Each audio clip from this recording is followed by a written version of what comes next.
Hi hello friends, ಎಲ್ಲರೂ ಹೇಗಿದ್ದೀರಾ? ಎಲ್ಲ ಚೆನ್ನಾಗಿದ್ದೀರಾ ಅಂತ ಭಾವಿಸ್ತೀನಿ. ನಾನು ಸೂಪರ್ ಆಗಿದ್ದೀನಿ. ಇವತ್ತು ಕ್ವಿಕ್ಕಾಗಿ ಮಾಡುವಂಥ ರೆಸಿಪಿ ಏನಂದರೆ ಚಿಕನ್ ಚಾಪ್ಸ್.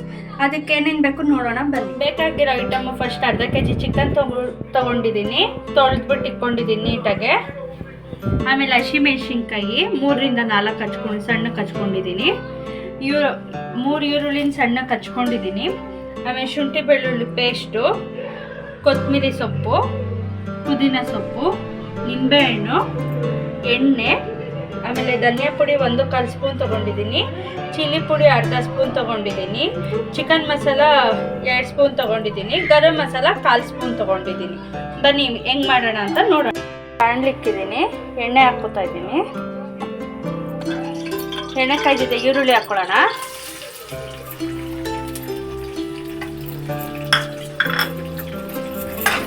ಈರುಳ್ಳಿ ಬ್ರೌನ್ ಆಗೋ ತನಕ ಹುರ್ಕೊಳ್ಳೋಣ. ಈರುಳ್ಳಿ ಜೊತೆ ಹಂಗೆ ಮೆಣಸಿನ್ಕಾಯಿ ಹಾಕ್ಬಿಡೋಣ.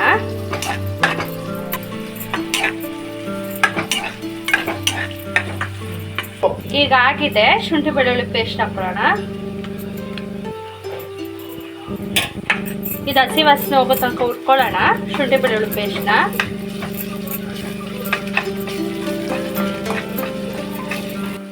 ನೋಡಿ, ಹಸಿ ವಾಸನೆ ಹೋಗಿದೆ. ಇವಾಗ ಚಿಕನ್ ಹಾಕ್ಕೊಳ್ಳೋಣ.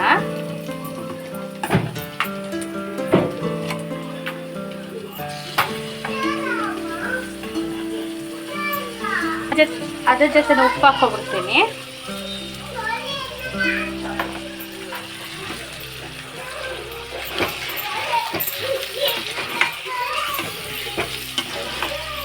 ಈಗ ಒಂಚೂರು ಅರಿಶಿನದ ಪುಡಿ ಹಾಕ್ಕೊಳ್ಳೋಣ.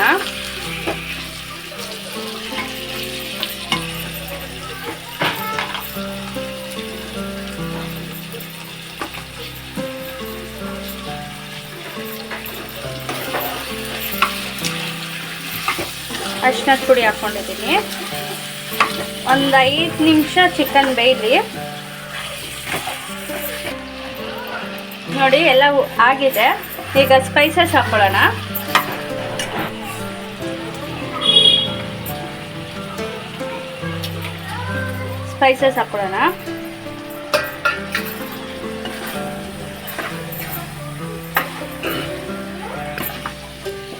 ನೋಡಿ, ಎಷ್ಟು ಬೇಕಾಯಿತು. ಸಾಂಬಾರು ಮಾಡೋಕ್ಕಾಗಲ್ಲ ಅಂದರೆ, ಸಾಂಬಾರು ರುಬ್ಕೊಂಡು ಮಾಡೋರು ಯಾರು ಅಂತಂದಾಗ, ಬೇಗ ಟೈಮ್ ಇರಲ್ಲ ಅಂದಾಗ ಕ್ವಿಕ್ಕಾಗಿ ಆಗುತ್ತೆ ಇದು.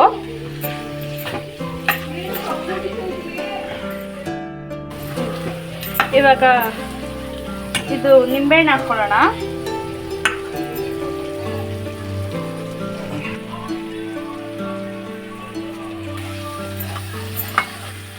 ನೋಡಿ, ಕೊತ್ತಂಬರಿ ಪುದೀನ ಹಾಕ್ಕೊಳ್ಳೋಣ.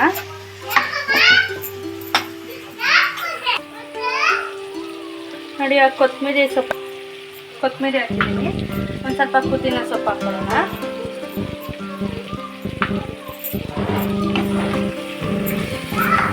ಇದು ಗ್ರೇವಿ ಟೈಪ್ ಬೇಕು ಅಂದರೆ ಒಂದು ಸ್ವಲ್ಪ ನೀರಾದರೂ ಹಾಕ್ಕೋಬೋದು.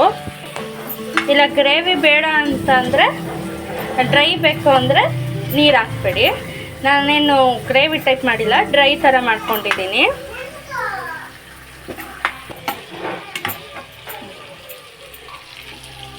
ನೋಡಿ, ಇದೆಷ್ಟು ಚೆನ್ನಾಗಿ ಹಾಕಿದೆ. ಈಗ ನೋಡಿ ಎಷ್ಟು ಚೆನ್ನಾಗಿ ಎಣ್ಣೆ ಬಿಟ್ಕೊಂಡಿದೆ, ಎಲ್ಲ ಚೆನ್ನಾಗಿ ಬೆಂದಿದೆ. ಈಗ ಸರ್ವ್ ಮಾಡ್ಕೊಳ್ಳೋಣ. ಎಷ್ಟು ಕ್ವಿಕ್ಕಾಗಿ ಆಯಿತು ಅಂತ ನೋಡಿದ್ರಿ ಅಲ್ಲ. ಎಲ್ಲರೂ ಒಂದ್ಸಲ ಮನೇಲಿ ಟ್ರೈ ಮಾಡಿ, ಕಮೆಂಟ್ ಮಾಡಿ, ಶೇರ್ ಮಾಡಿ.